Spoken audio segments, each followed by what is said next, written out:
وہ ایڈمیشن کے حوالے سے ایک کمرے سے دوسرے کمرے کی طرف بھاگتی، لائن میں لگتی۔ یہیں ماموں اور امی پہلی بار سنان الیاس سے ملے، جو بے نیازی، با اعتمادی اور بے فکری میں سب سے آگے تھا۔ وہ گرم جوشی سے ملا، ذرا سا خمیدہ۔ اس نے ان دونوں کو بے حد عزت دی۔ شجرت نے اپنا بیگ اور کچھ فائلز محسنہ کو پکڑا رکھی تھیں۔ اس کے ہاتھ میں پانی کی بوتل تھی اور وہ ہر بار جب بھاگ کر آتی، بوتل منہ سے اونچی رکھ کے چند گھونٹ حلق میں ٹپکا لیتی۔ کئی بار اس نے بوتل سنان کو بھی دی۔ وہ دونوں مسلسل بول رہے تھے، کبھی کسی گروپ میں شامل ہو کر اور کبھی تنہا ہو کر۔ ماموں کا سر فخر سے بلند تھا۔ آنے والے کئی دنوں تک وہ اپنی ورک شاپ میں بتاتے رہے، اور جب میں یونیورسٹی گیا، دراصل اس دن میں یونیورسٹی گیا، میری بھانجی ہے نا، وہ پڑھتی ہیں وہاں۔ لوگ ایسے ہی ماحول کی باتیں کرتے ہیں، وہاں تو کسی کو سر کھجانے کی فرصت نہیں۔ دراصل اپنی نئی زندگی میں وہ پوری طرح جت گئی تھی۔ یہاں پڑھائی بہت وقت مانگ رہی تھی۔ یونیورسٹی گھر سے اتنی دور تھی کہ فاصلہ سوچتے سوچتے بندہ تھک جائے۔ وہ 2:30 اور 3 بجے تک گھر پہنچ پاتی۔ 1 گھنٹے کے آرام کے بعد اس کے پاس اب چند اسٹوڈنٹ تھے، میٹرک کے لڑکے لڑکیاں۔ گلی کے نکمے لڑکوں کو خود والد بزرگوار دہلیز پر پٹخ جاتے۔ گھر والے سب حق و دق رہ جاتے جب وہ شجرت کے آگے چیں بھی نہ بول پاتے۔ اس نے چھوٹے موٹے بچوں کو فارغ کر دیا تھا، صرف چنیدہ میٹرک کے بچے۔ فیس منہ مانگی۔ وہ لباس کا خیال رکھنے لگی تھی۔ اس نے ماں سے کہا تھا کہ وہ اپنی پڑھائی کے لیے جی جان سے محنت کرتی ہے، مگر رقم کم ہے۔ وہ اسے ہر ماہ پینشن سے رقم دیں اور فضول کمیٹیوں میں پیسے مت پھنسائیں۔ محسنہ تابع دار ہو چکی تھیں، مان گئیں۔ وہ چوٹی بنانے میں وقت صرف کرنے لگی تھی۔ کاجل سے بے نیاز آنکھیں اب اسے ویران لگنے لگی تھیں، حالانکہ ان میں دیپ جلنے لگے تھے۔ انہیں سنوارنے کے لیے اس نے کچھ سامان آرائش خرید لیا تھا۔ سنان الیاس سے جان پہچان دوستی میں، اور دوستی اس مرحلے میں داخل ہو رہی تھی جب خود کو مقابل کی آنکھوں سے دیکھنا اچھا لگتا ہے۔ کتنے دن گزرے سنان الیاس کو اس کی زندگی میں قدم رکھے ہوئے۔ وہ اس کا مددگار تھا، رہنما، سامع، اس کی گویائی، اس کے دل کی کہنے والا۔ دوستی کے آغاز میں وہ یاد رہتا تھا، اب جیسے بھولتا ہی نہیں۔ وہ خیال بد نہیں تھا کہ وہ لاحول پڑھ لیتی، وہم بھی نہیں کہ سختی سے سرزنش کر دیتی۔ ایک عجب، ناقابل فہم سی کیفیت میں گھر کے اسے سوچنا بڑا ہی عجیب تجربہ تھا۔ ایسے میں اسے دیکھنا، ملنا، بات کرنا، اسے لگتا وہ مشکل میں پڑ جاتی ہے۔ وہ اس کے ساتھ ساتھ رہتا، دونوں میں سے جو پہلے آ جاتا وہ مخصوص جگہ پر کھڑا رہ کر انتظار کرتا تاکہ ڈپارٹمنٹ تک اکٹھے ہی جائیں اور واپسی پر اکٹھے بس میں سوار ہوتے۔ حالات خراب نہ ہوتے تو وہ اس کے ہمراہ اتر جاتا، اسے ممکنہ جگہ تک پہنچا دیتا۔ وہ اب کریم آباد کے ٹھیلوں کے علاوہ شہر کے دوسرے ٹھیلوں کی خاک چھاننے بھی جاتے۔ وہ گھر میں اطلاع دے دیتی، بکس ڈھونڈنے جا رہی ہوں، اتوار کے دن بازار لگتا ہے نا، سنان کے ساتھ۔ وہ اب بھی شاعری کی کتابیں ڈھونڈتا تھا۔ شجرت کو اب تک اشعار سمجھ نہ آتے تھے، مگر اس کا مدھم، میٹھا، جذب سے بھرپور لہجہ دل میں اترنے لگا تھا۔ وہ بس بولتا رہے اور وہ بس سنتی رہے۔ زندگی تھی کہ قیامت تھی کہ فرقت تیری، ایک ایک سانس نے وہ دیے آزار کے بس۔ اس سے پہلے بھی محبت کا قرینہ تھا یہی، ایسے بے حال ہوئے ہیں مگر اس بار کے بس۔ لوگ کہتے ہیں فقط ایک ہی پاگل ہے فراز، ایسے ایسے ہیں محبت میں گرفتار کہ بس کیسے لگے۔ وہ ہر بار پوچھتا تھا۔ کھوئی ہوئی شجرت چونکتی، اچھے، بہت اچھے۔ وہ ذرا سا چہرہ نیچے کر کے اس کی آنکھوں میں جھانکتا اور زور سے ہنس دیتا۔ جب سمجھ میں نہیں آتا تو سنتی کیوں ہو؟ اور گھڑا گھڑایا جواب، اچھا، بہت اچھا۔ محبت سمجھنے کی چیز کب ہے؟ جملہ جیسے پھسل جاتا۔ ہاں یہ بھی ہے، وہ فوراً قائل ہو جاتا۔ لیکن اسے دھیان آتا، تم نے محبت کو کب سے سمجھنا شروع کر دیا؟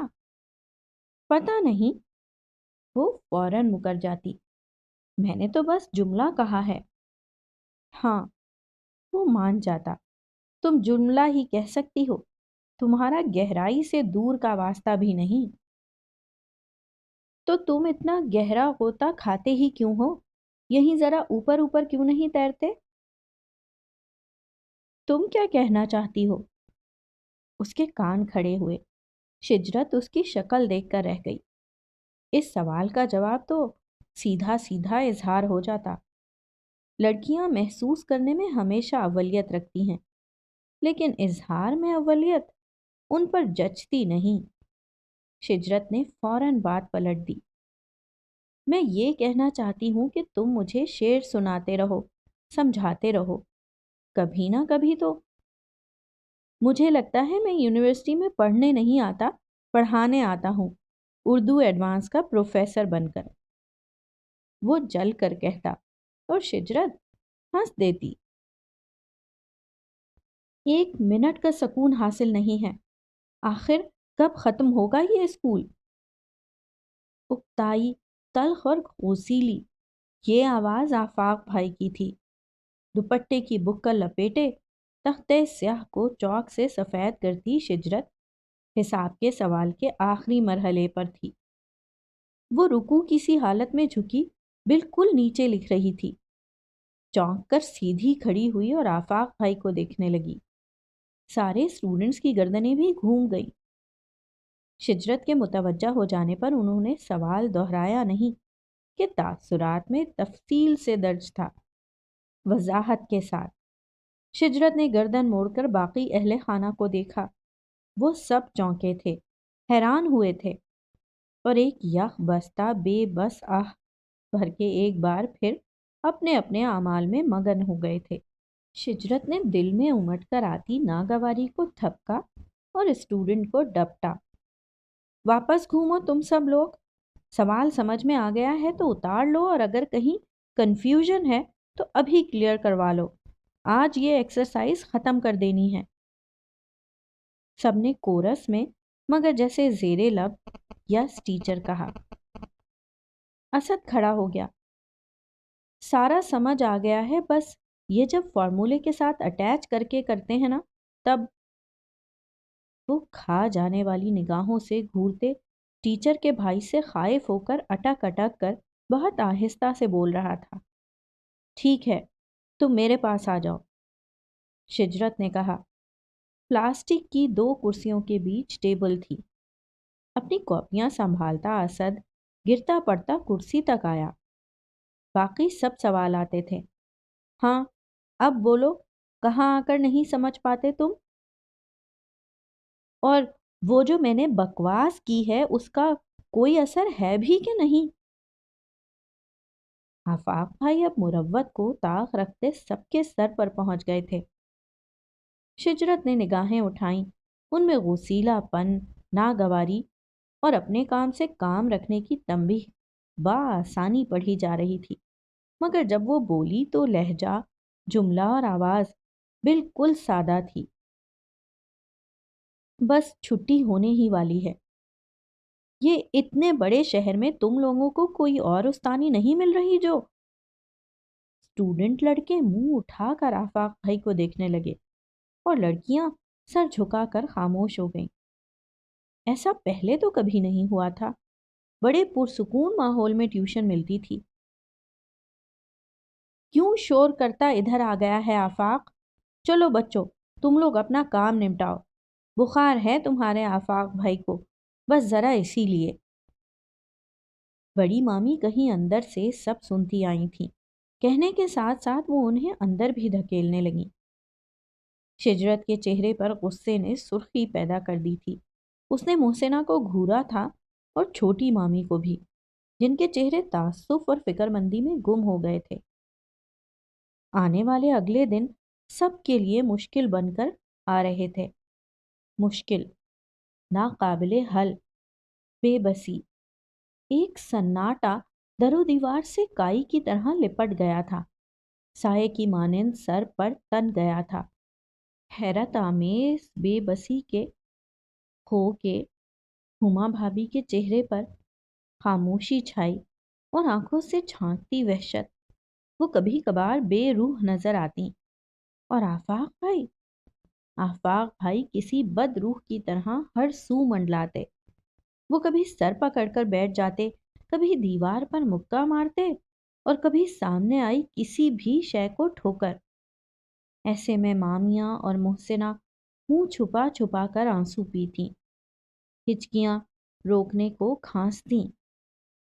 وہ انکشاف کا عذاب جھیل رہے تھے اور کسی کو بخشنے پر تیار ہی نہ تھے، سبھی عتاب کا نشانہ۔ مگر شجرت کو لگا کہ وہ ان کی ہٹ لسٹ پر آ گئی ہو۔ اس نے محسنہ سے شکایت کی، وہ اس کے ہاتھ کو تھپ تھپا کر بس خاموشی کی تلقین کر دیتی۔ مگر شجرت کو برداشت کی عادت نہ تھی، اسے سوچ لینے کی عادت تھی، کہہ دینے کی، خواہ خود کلامی ہو۔ مگر اب اس کے پاس ایک سامع تھا نا، بہت کچھ تھا اسے بتانے کو، پوچھنے کو، سمجھنے کو، خود اس کے حوالے سے بھی۔ تمہیں یہ کیوں لگتا ہے کہ جو غم تم پہ پڑا ہے وہی سب سے بڑا ہے؟ دنیا میں ایک سے ایک بڑی باتیں، ایسے ایسے دکھ کہ فقط سن کر کلیجہ منہ کو آ جائے، اور تمہارے آفاق بھائی کے لیے تو پھر یہ بہت بڑی بات ہے۔ تو وہ میرا جینا کیوں حرام کر رہے ہیں؟ یار، ان کی اپنی زندگی حرام ہو چکی ہے۔ کوئی بھی انسان اپنے لیے کبھی کم پر راضی نہیں ہوتا، اسے پرفیکشن چاہیے ہوتی ہے۔ مادی چیزوں کا کہہ رہا ہوں۔ اور اگر بات پھر اپنے ذاتی وقار پر آ جائے تو میرا کیا قصور؟ وہ چلائی تھی۔ قصوروار تو وہ بھی نہیں ہے شجرت۔ سنان کا لہجہ زخمی ہو گیا، وہ قصداً مسکرایا۔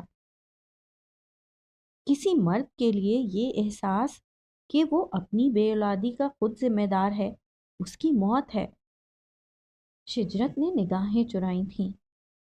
اس نے شدید غصے میں جب بولنا شروع کیا تو سبھی بول گئی، لیکن اب ذرا ٹھنڈے ہونے پر اسے کسی قدر خجالت نے گھیر لیا تھا۔ وہ جتنا بھی رد عمل دیں کم ہے۔ ہاں یہ ہے کہ کچھ وقت کے بعد وہ جب تسلیم کر لیں گے تو پھر ہر شے اپنی جگہ پر آ جائے گی، انہیں وقت دینا ہوگا۔ تم اتنی آسانی سے یہ سب کیسے کہہ رہے ہو؟ بڑے تجربے کار ہو۔ میری بہن ہیں بڑی، 6 سال ہو گئے وہ ماں نہیں بن پائیں۔ بظاہر کوئی نقص نہیں ہے، وہ جس طرح کی زندگی جی رہی ہیں اسے محسوس کرنے میں ہی جتنی اذیت ہے وہ تم نہیں سمجھو گی۔ تمہارا مسئلہ یہ ہے کہ تم ہر چیز کو اپنے حوالے سے دیکھتی ہو۔ تم یہ سمجھتی ہو کہ اکیلی تم ہی دکھی ہو، محنتی ہو، تم ہی مشکل میں ہو، تمہارے ہی مسائل ہیں، جبکہ دنیا کا ہر شخص ایک امتحان میں پڑا ہے۔ ہر انسان کی اپنی مصیبت، اپنے دکھڑے ہیں۔ دھیمے لہجے میں کہتے ہوئے آخر میں کچھ سنجیدہ ہو گیا، تلخ ہو گیا۔ شجرت چونکی۔ کیوں؟ تمہیں کیا دکھ ہے؟ کیوں اپنی آپی کی پریشانی میرے دل کو نہیں چیرتی؟ اس پر یہ خیال کہ میں ان کے لیے کچھ نہیں کر سکتا۔ پریشانی تو کوئی بھی ہو سکتی ہے نا۔ اب یہی دیکھو، میری اماں آج کل کتنی پریشان ہیں۔ وہ ہنس پڑا۔ اماں پریشان ہیں اور تم ہنس کر بتا رہے ہو؟ وہ حیرت سے اسے دیکھنے لگی۔ انہیں کیا پریشانی ہے؟ خیریت؟ ان کی پریشانی؟ سنان ہنستے ہوئے آسمان کو دیکھنے لگا۔ تم بھی ہنس دو گی؟ میں نے کہا نا، ہر شخص کے لیے اس کا دکھ سب سے بڑا اپنی آنکھ کا تنکا شہتیر ہی ہوتا ہے۔ تم بتاؤ تو، عجیب آدمی ہو، ماں کی پریشانی کا ذکر کرتے ہو اور دل کھول کر ہنستے ہو، پاگل ہو۔ میں 9 بہن بھائیوں میں سب سے چھوٹا ہوں۔ امی اتنی بوڑھی ہیں جیسے میری دادی ہوں، انہیں آج کل بس یہ فکر ہے کہ مجھے کون بیاہے گا۔ لڑکے بیاہ کر لاتے ہیں، اپنی گرامر درست کرو، اور تم میں کیا برائی ہے جو وہ ابھی سے فکر مند ہو رہی ہیں؟ شجرت نے اندر کی آنکھ کھول کر اسے دیکھا، ویسے وہ باہر کی آنکھ کو بھی پیارا لگتا تھا۔ سنان نے تعصب سے نفی میں گردن ہلائی، پھر اپنی لنگ والی ٹانگ سامنے سیدھی کر دی۔ تمہیں سامنے کی چیز نظر نہیں آتی؟ تم گہری باتیں کیسے سمجھو گی؟ یہ؟ وہ حیرت سے اس کا چہرہ دیکھنے لگی۔ وہ لنگ کہتے کہتے رکی۔ یہ سچ تھا، وہ قطعاً نمایاں ہونے والی چیز نہیں تھا، مگر یہ تو نظر ہی نہیں آتا، پتہ ہی نہیں لگتا، اور تم کمال ہو شجرت الدر، یہ اتنا نظر آتا ہے کہ اس کے سامنے میں نظر نہیں آتا۔ کس کو؟ ان سب کو جو پہلے مجھے دیکھتی تھیں۔ دیکھتی تھیں؟ ہاں، میری کزنز اور ان کی امیاں اور باجیاں۔ وہ مزے سے بول رہا تھا۔ اور اب وہ تمہیں نہیں دیکھتی؟ سنان نے جواب نہیں دیا، وہ چھوٹے چھوٹے کنکر اٹھا کر دور مارنے لگا تھا۔ میں تمہیں دیکھتی ہوں سنان، وہ شاید تسلی دے رہی تھی۔ جانتا ہوں تم دیکھتی ہو، مگر صرف چہرہ، تم پورا جائزہ لینے کی عادی جو نہیں ہو۔ اس نے ایک جملے میں شجرت الدر کی پوری شخصیت کو واضح کر دیا تھا۔ شجرت کے پاس ایک فوری خوبصورت جواب تیار ہوا، مگر اس نے لب بھینچ کر جیسے اپنی خامی کو مانا۔ اس کا خراب موڈ بحال ہو چکا تھا۔ وہ آفاق بھائی کی کیفیت اور دکھ کو جیسے سمجھنے لگی تھی۔ آفاق بھائی غم و اندوہ کے اندھیروں میں ڈوب گئے تھے، خاموش، متفکر، بے چین، یا پھر چیختے ہوئے ٹھوکریں مارتے ہوئے بات بے بات کاٹ کھانے کو دوڑتے، مغلظات بکتے تھے۔ ان کا عتاب ہر ایک کے لیے تھا۔ بلا وجہ ہما بھابھی کو پیٹ ڈالا جو منہ پھیر کر آنسو چھپا رہی تھی۔ ورک شاپ میں کسٹمر سے الجھے اور بڑا ہتھوڑا ہاتھ میں اٹھا لیا سر پھاڑنے کے لیے۔ غازیاں مازیاں میکیں آئیں۔ میرا تماشا دیکھنے آئی ہو؟ اچھا، اپنے بچے دکھانے لائی ہو؟ نہیں بھائی، وہ دونوں سکتے میں آ گئیں۔ آفاق کوئی گھٹیا فلمی پلان میکر تو تھے نہیں کہ اپنی ڈاکٹری رپورٹ چھپا لیتے۔ جو ڈاکٹر نے کہا وہ سانو گمان میں بھی نہ تھا۔ جب موت کی سی حالت میں گھر پہنچے تو ماں کے استفسار پر بولتے چلے گئے سب کچھ۔ اب سوچ رہے تھے سب اچھا کی رپورٹ دے دیتے، کون رپورٹ کو انویسٹیگیٹ کرنے جاتا، سب صبر شکر کر کے بیٹھ جاتے۔ وہ ماں باپ کو اعتماد میں لے کر کہہ سن لیتے، مگر اس صدماتی جذباتی لمحے میں وہ سب کے سامنے سب کچھ بول گئے۔ ایک نارسائی کا دکھ، اور دوسرے سب کے با علم ہونے کی پریشانی۔ سب کے دشمن ہو گئے، مگر شجرت الدر کے ساتھ تو انہوں نے گھر کی کلاس کو نشانہ بنایا۔ اتنے بڑے بڑے جوان جہان گھوڑے لڑکے میٹرک اور 9th دن دناتے گھر میں گھس آتے ہیں، کوئی شرم حیا ہے کہ نہیں؟ شجرت بلیک بورڈ پر جھکی ہوئی تھی، پیچھے 2 لڑکے آپس میں کچھ سرگوشی کر رہے تھے۔ کوئی شرارت۔ ایسے ہی آفاق نے دیکھ لیا، انہوں نے ایک دہاڑ لگائی اور پھر انہیں جس طرح پیٹنا شروع کیا، اللہ دے اور بندہ لے۔ ایک ہنگامہ، افسوس، شرمندگی، جھگڑا، بے عزتی اور بے روزگاری۔ شجرت کے لیے سراسر نقصان، اس کا تو بیڑا غرق ہو جاتا۔ وہ چیخ چیخ کر سب کے سامنے اپنی صفائی اور ان کی زیادتی بتا رہی تھی۔ اس طرح کے بیہیویئر سے کون آئے گا پھر ادھر؟ تو آئے ہی کیوں؟ آفاق اکڑے کھڑے تھے۔ میرا روزگار ہے یہ، میرا ہنر، میں خود کو افورڈ کرتی ہوں اس سے، گلچھرے، ضرورت ہے میری یہ آمدنی۔ سب اس کے بیان کی تائید کر رہے تھے، مگر دل میں، ہاں، گلچھرے اڑانے کو وہ لڑکا ہے جس کے ساتھ دن کے 8-9 گھنٹے گزارتی ہو۔ 8-9 گھنٹے؟ میں یونیورسٹی جاتی ہوں، اس نے چبا چبا کر کہا، پڑھنے کے لیے۔ ہاں، پڑھنے۔ آفاق کا انداز استہزائیہ تھا۔ پوری کلاس میں ہوتی ہے، جانتا ہوں، پھر کینٹین میں اور پارک میں اور لمبے رستے میں ٹہلتے ہوئے، پھر ایک ہی بس۔ وہ اکثر ساتھ چھوڑنے آ جاتا ہے، راستے میں کون سا لیکچر چل رہا ہوتا ہے، یہاں گھر میں تو ایسے چپ رہتی ہے جیسے منہ میں زبان ہی نہیں، اور اس کے ساتھ کیسے لتر لتر زبان چلتی ہے۔ جب ایک کلاس ہے، مضامین ایک ہیں، راستہ ایک ہے، بس کا روٹ ایک ہے، تو ساتھ تو رہے گا نا؟ اس نے جیسے منہ توڑ جواب دیا تھا۔ ہاں، وہ منہ کھول کر ہنسے۔ ہمدانی صاحب کی 2 بیٹیاں یونیورسٹی جاتی ہیں، ان کو تو کبھی ہم سفر نہ بنایا۔ شجرت نے کچھ کہنے کو لب کھولے اور پھر کھینچ لیے۔ ہمدانی صاحب ناظم کا الیکشن لڑ چکے تھے، ہار گئے تھے، مگر رہتے یوں تھے جیسے ایم این اے ہوں۔ یہی پرغرور رویہ بیٹیوں کا تھا، ڈان بن کر رہتی۔ شجرت کا گزارا کیسے ہو سکتا تھا ان کی طرح؟ مگر اب یہ کیسے بتایا اور سمجھایا جائے؟ ایک پلیٹ میں بریانی لی جاتی ہے اور پونے گھنٹے میں ختم ہوتی ہے، چھٹاک بھر کی وہ پلیٹ، باتیں جو ختم نہیں ہوتی۔ شجرت بری طرح چونکی۔